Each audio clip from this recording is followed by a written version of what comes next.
The Libido Doctor is in. Hello and welcome. This is Dr. Suzanne, and today I would like to talk about the woman versus the wife. What is actually the difference?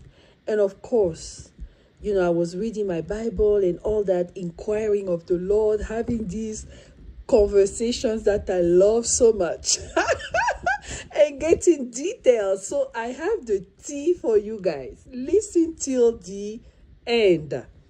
We're going to find out what's happening behind the scenes in the spiritual realm. The first time we hear about a female is in Genesis 1:27, when God created them both male and female. That's the spiritual realm, which tells you that any woman that you see, any female you see, even if you see her in a physical form, she has a spiritual identity that as a man, you must thrive to figure out and understand. Then we see in Genesis 1:28 that she was blessed along with the man because God blessed them. He spoke fruitfulness, multiplication, dominion, subduing the earth, replenishing it, and dominion over all his creation. He blessed them. All right. That's in the spirit. Genesis 2nd chapter, we discover how God formed the man Adam. He's by himself, doing well, having a whole garden, a shelter, position, dominion, wealth, everything. Then in Genesis 2:18, God says, it's not good for this guy to be by himself. Let me make him a helpmeet. So a help that will meet him where he is at. So lady, in parenthesis, you are the help to meet a man that already has position, already has a shelter, already has wealth, already has dominion. I'm sorry to say that. A lot of men want to use women to build them. No, that's not how it's supposed to be. That's not how God made it, okay? A woman has a specific spot in the life of a man, but to add to him, okay? Not to take him from the pit and to the palace. No. He's not a Joseph. No, it's not how it works. Anyway, so God thinks about this helpmeet. And what does he do? Genesis 2:22, he pulls that helpmeet from the inside of the man. It means that every man carries his woman, the one fit for him. Like everything fits. Even the way they get into intimacy, those two fit very well, like a piece of a puzzle. It's not too big, it's not too small. It's perfect. Guys, okay. I didn't say anything. Anyway, then we get to Genesis 2:24, and now that woman is called the wife. Okay. So I told the Lord, in our current society, the wife is the one a man marries. Is that how you see it? He said, no. That's not how he sees it all. When we say what God has put together, no one shall put asunder. It's not the weddings that you guys put together in the courtroom and even at church. Is this couple God put together in Genesis 1:27. Then the Lord proceeded to explain to me that the seat of the wife is a spiritual seat. Just like the seat of a prophet, as described in Jeremiah 1:5, is a spiritual seat. The seat of the wife is a spiritual seat. Who carries the seat of the wife is the man. Is the man who makes her that wife but it's only the man she was created with. Meaning that a woman can be married to a man for 30 years, 40 years. She will never have the seat of the wife in that house. I was flabbergasted. Yeah. So what happens?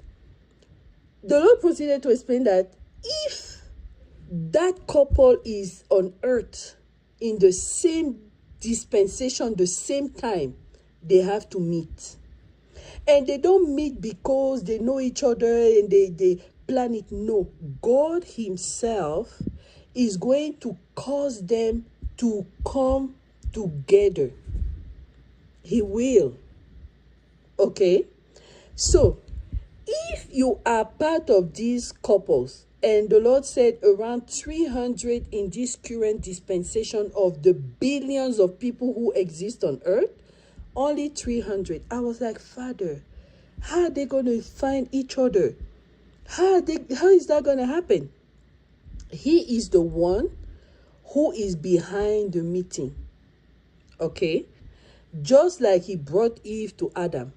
That's what he's going to do. Just like Ruth showed up in Boaz's field. That's what's going to happen. The woman is always going to go where the man assignment is, because she has something for him. So I asked the Lord, okay, if such people get married to other people that are not, them, what happens? Okay, they will not be happy, because whoever they are paired with is not their position, is not their place. The woman is in a man's house, but she's not his wife, because the seed that he carries is not hers. Spirituality is so sweet.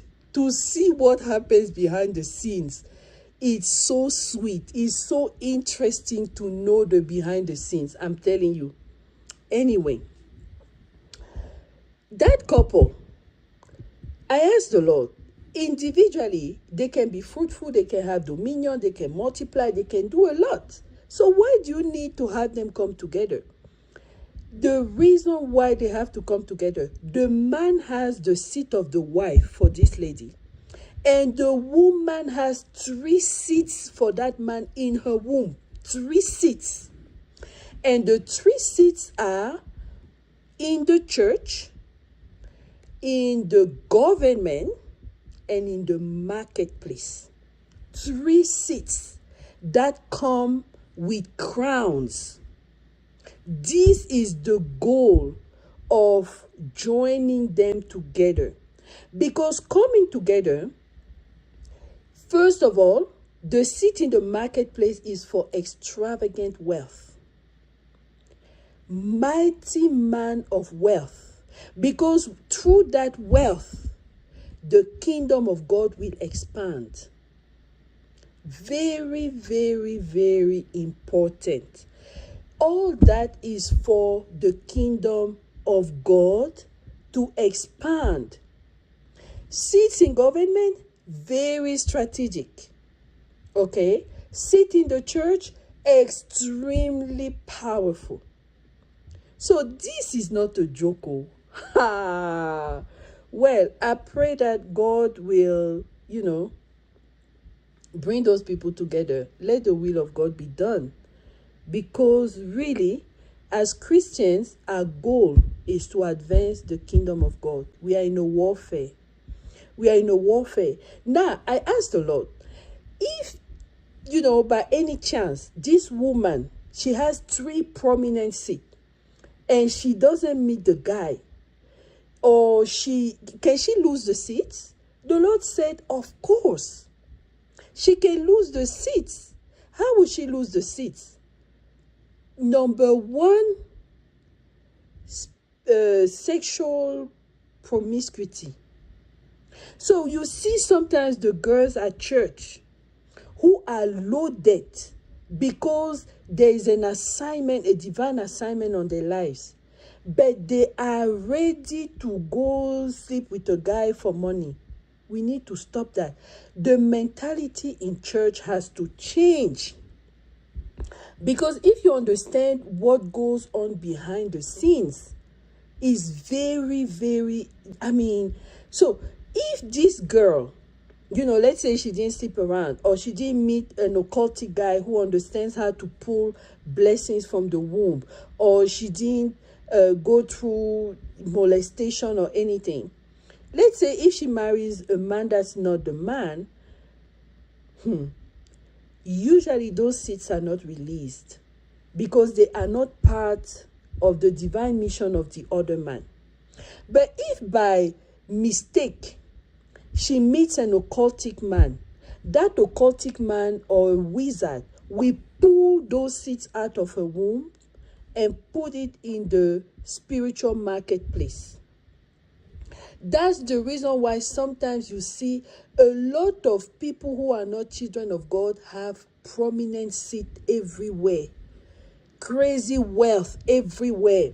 Where do they take it? From the women who carry those seeds and the wealth and all that, and don't know how to protect their wombs, and they just go in here and there with a guy for money, for a phone, for clothes.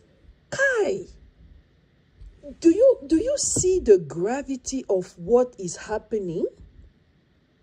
We need to talk to our daughters. We need to talk to, yeah, that's what's happening. So a man is the man that finds the wife. If a man has his divine wife on earth during his dispensation, he must find her.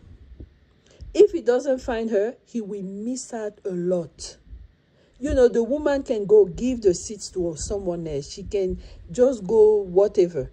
She's going to be fine. She can still be fruitful. She can still be wealthy. She can still have... Because when you are this type of woman that carries so much, there's no way you can be poor. There's no way. You are creative. You are smart. You are wise. Because God has loaded you so much, right? But if the man doesn't find you, he's losing. He's losing 3 major crowns. 3, if you were able to keep it for him. This is so interesting, guys. Anyway, that's it for now. I hope you enjoyed it as much as I did. Okay, bye for now. All right.